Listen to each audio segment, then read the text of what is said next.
રાજ્યમાં મહિલાઓ પર દુષ્કર્મ આચરનાર પર લાલ બત્તી આપતો ચુકાદો।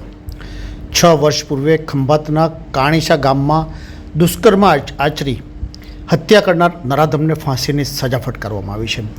આશરે 6 વર્ષ પૂર્વે દિવાળીના દિવસે ખંભાતના કાણીસા ગામે નરાધમ દ્વારા આચરવામાં આવેલ દુષ્કર્મ બાદ હત્યાના ગુનામાં સ્પેશિયલ સરકારી વકીલ રઘુવીર પંડ્યાની દલીલો અને રજૂ થયેલા પુરાવાને ધ્યાનમાં રાખી દુષ્કર્મ અને હત્યા બંનેમાં નરાધમને ફાંસીની સજાનો હુકમ ખંભાત સેશન્સ જજ પ્રવીણકુમાર કરતા ચકચાર મચી જવા પામ્યો હોવાનું જાણવા મળ્યું છે।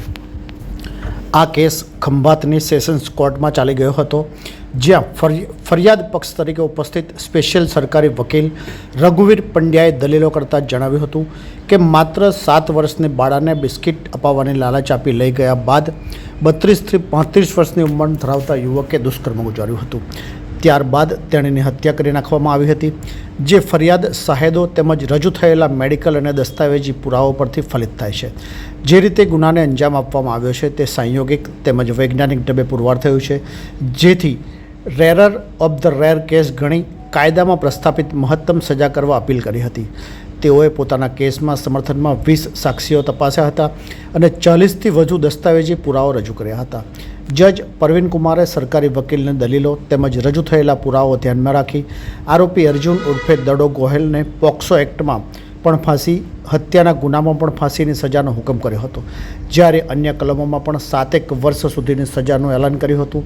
સાથે સાથે ભોગ બનનાર પરિવારજનોને કુલ 13,50,000 વળતર પેટે ચૂકવવાનો પણ હુકમ કર્યો હતો। નવાઈની વાત તો એ છે કે આરોપી અપરિણિત હતો અને તેને ફાંસીની સજા જાહેર કરતો ચુકાદો જજે સંભળાવ્યો ત્યારે તેના ચહેરા ઉપર કોઈપણ પ્રકારના ચિંતાના ભાવ જોવા મળ્યા ન હતા। સ્પેશિયલ સરકારી વકીલ રઘુવીર પંડ્યાએ જણાવ્યું હતું કે બાળકીનું કરમસદની હોસ્પિટલમાં ફોરેન્સિક નિષ્ણાતની મદદથી પીએમ કરવામાં આવ્યું હતું। પીએમ કરનાર ડૉક્ટર ઉત્સવ પારેખે જે હકીકતો કોર્ટ સમક્ષ વર્ણવી હતી તે કમકમાટી ભરી હતી। યુવતીના ગુપ્તાંગ ભાગે ઈજાના ઘણા નિશાન જોવા મળી આવ્યા હતા અને લોહી પણ નીકળ્યું હતું। છેક પેટના ભાગ સુધી ઈજાઓ થવા પામી હતી, એટલે નરાધમે બાળકીને અત્યંત ક્રૂરતાપૂર્વક પીખી નાખી હતી, જેને કોર્ટે ધ્યાનમાં રાખી પોક્સો એક્ટની કલમ હેઠળ ફાંસીની સજા ફટકારવામાં આવી। ખૂબ જ સંતોષ સાથે બધાને જણાવવાનું કે આજે નામદાર ખંભાત સેશન્સ કોર્ટ દ્વારા વર્ષ 2019ના એક પોક્સો રેપ વિથ મર્ડરના ગુનામાં આખરી ચુકાદો જાહેર કરવામાં આવ્યો છે અને આ ગુનાના આરોપીને રેપના ચાર્જ સંદર્ભે ફાંસી આપવામાં આવી છે અને પોક્સોના ચાર્જ સંદર્ભે પણ ફાંસી આપવામાં આવી છે। આમ એક જ ગુનામાં 2 ચાર્જ સંદર્ભે આરોપીને ફાંસી આપવામાં આવી છે। આ બનાવની હકીકત એવી છે કે વર્ષ 2019માં એક 7 વર્ષની બાળકી ઉપર રેપ વિથ મર્ડરનો ગુનો 10મા મહિનામાં દાખલ થયેલ હતો।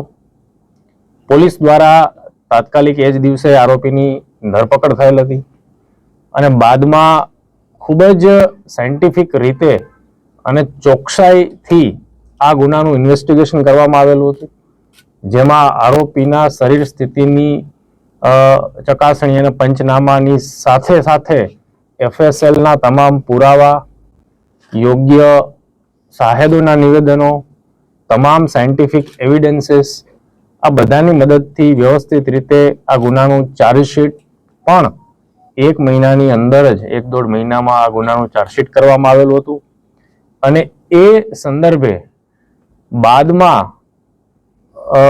એક ચોક્કસ રીતે બહુ સારી રીતે કોર્ટમાં આ ગુનાનું આપણે પ્રોસિક્યુશન ચલાવી શકીએ એટલા માટે સ્પેશિયલ પીપી તરીકે વિદ્વાન વકીલ રઘુવીર પંડ્યાની નિમણૂક ગૃહ વિભાગ દ્વારા કરવામાં આવેલી હતી। સ્પેશિયલ પીપી શ્રી પણ અત્યારે મારી સાથે હાજર છે, પણ વિશેષ વાત પ્રોસિક્યુશનની અને ચુકાદાની કરશે, પરંતુ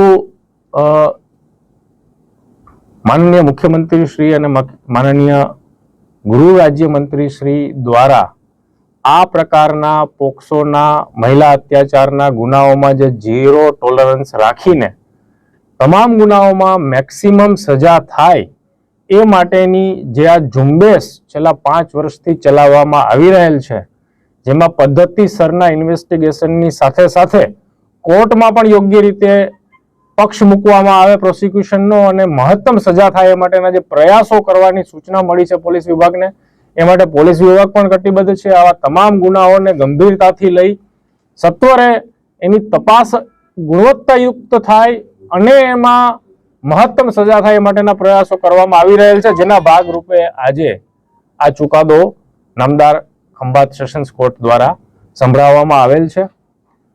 ચોક્કસ રીતે પીડિત પરિવારને કોઈ રીતે આપણે આશ્વાસન ન આપી શકીએ એટલું મોટું જે લોસ છે એમના માટે પર્સનલી છે, પરંતુ ન્યાયના હિતમાં પોલીસ વિભાગને અને પ્રોસિક્યુશનને ખૂબ સંતોષ છે કે જે કાંઈ મહત્તમ આપણે કરી શકીએ એમ હતા એ આમાં કર્યું છે અને એમાં આપણને પરિણામ મળ્યું છે.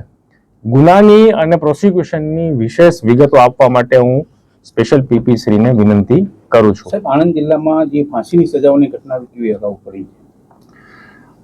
જ્યાં સુધી એક જ ગુનામાં 2 ચાર્જમાં ફાંસીનો સવાલ છે તો આ આણંદ જિલ્લાની પ્રથમ ઘટના છે અને એ માટે આપણે પોલીસ વિભાગને અને ગૃહ વિભાગને જે એમણે પદ્ધતિસરની SOP બનાવી અને આ પ્રકારના ગુનાઓની તપાસ કરવા સૂચના આપી છે અને સાથે સાથે પ્રોસિક્યુશનને જે મહેનત એમણે કરી છે એમના કારણે આ શક્ય બન્યું છે એવું અમને લાગે છે. ये है हलचल टीवी नेटवर्क और आप देख रहे हैं हलचल टीवी न्यूज. हर हलचल पर नजर, हर हलचल की खबर.